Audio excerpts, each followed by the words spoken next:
안녕하세요. 오늘 사연은 한 며느리분께서 보내주셨습니다. 시어머니에게 시달리다가 결국 이혼을 선택했다고 하시는데요. 대체 무슨 사연일지 지금부터 읽어보겠습니다. 이혼을 앞두고 생각하면 할수록 제 선택이 옳은 것 같습니다. 시엄마 편만 드는 남편을 어떻게 믿고 살 수 있겠어요? 더군다나 그 시엄마랑 인간이 사이코패스에 가까운데요. 그 망할 인간 결단 내고 이혼을 택하길 잘했다는 생각입니다.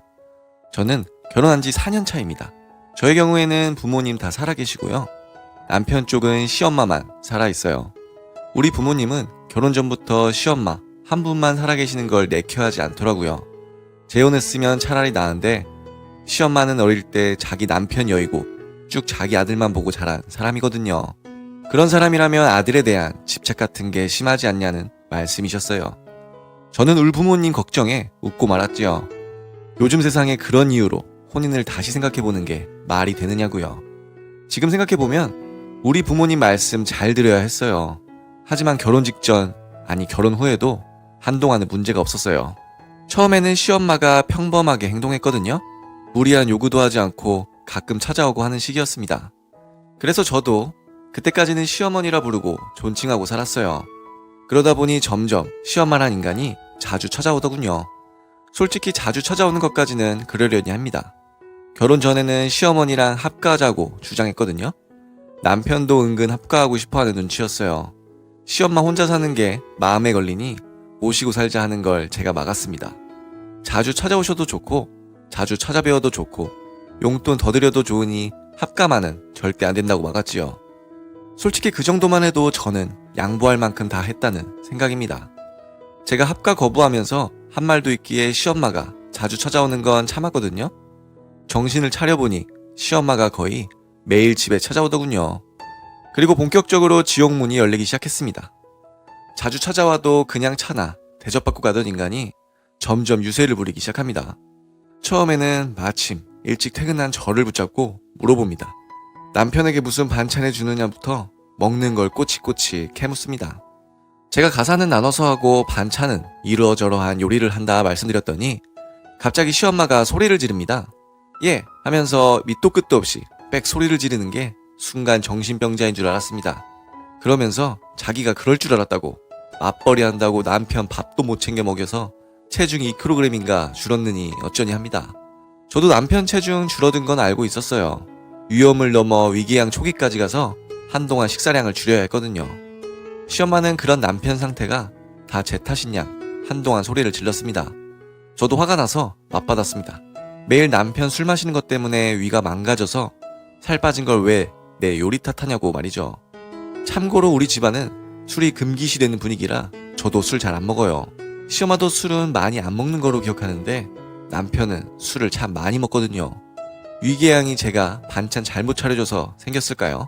술 마시는 날보다 안 마시는 날이 훨씬 많아서 생긴 거지 결국 시엄마는 그날 본전도 못 찾고 갔습니다. 그런데 제게 졌다고 생각한 탓일까요?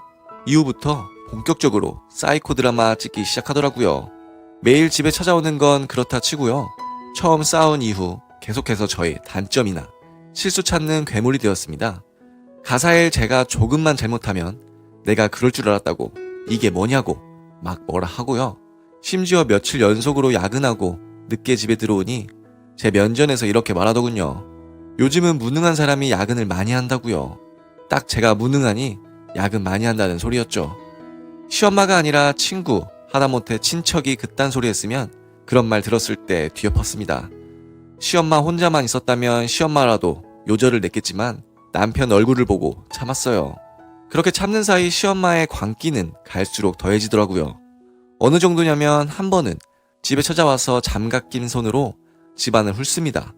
그리고 먼지가 많다고 저를 들볶는 겁니다. 또 한 번은 빨래 널어둘 때 제대로 안 털었다고 뭐라 하고요. 빨래 개서 넣어둔 거 일일이 다 확인하고 접는 방법이 틀렸다고 뭐라 한 적도 있어요. 맞벌이니 가사를 나눠하고 당연히 위에 것들 절반은 남편이 한 겁니다. 그래도 시엄마란 인간은 저만 들볶아요. 남편이 한 거라 해도 제가 먼저 본을 보여야 남자도 따라 하는데 무조건 제 잘못이래요. 그런 생활이 몇 달째 반복이 되었습니다.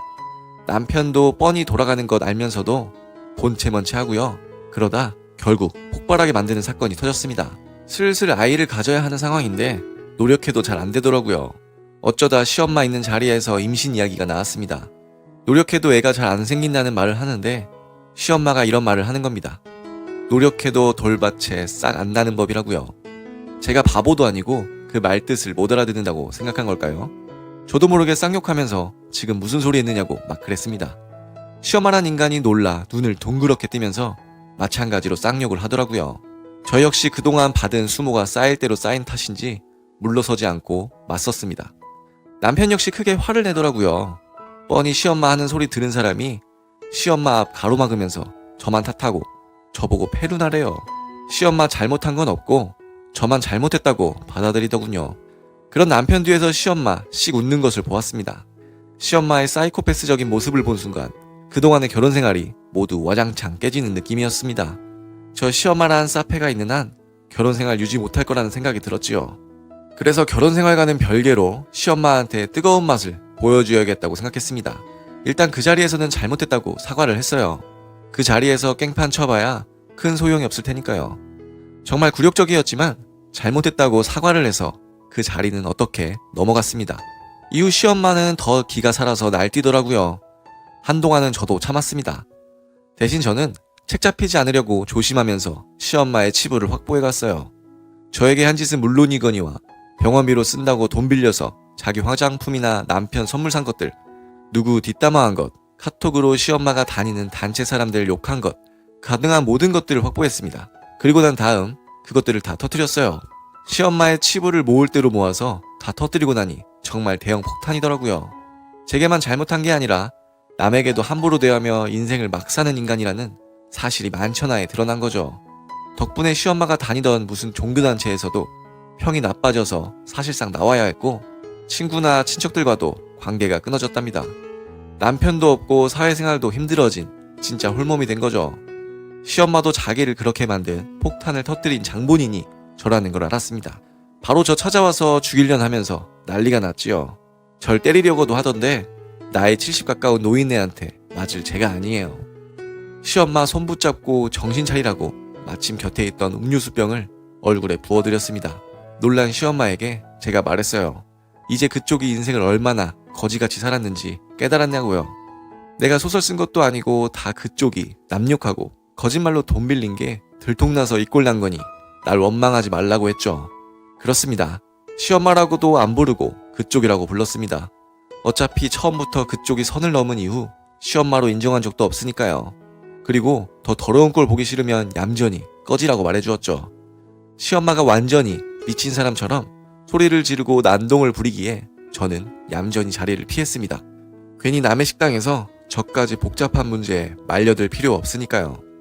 결국 경찰이 출동해서 난동 부리던 시엄마는 연행되었습니다. 저 또한 시엄마와 같이 경찰서 갔고요.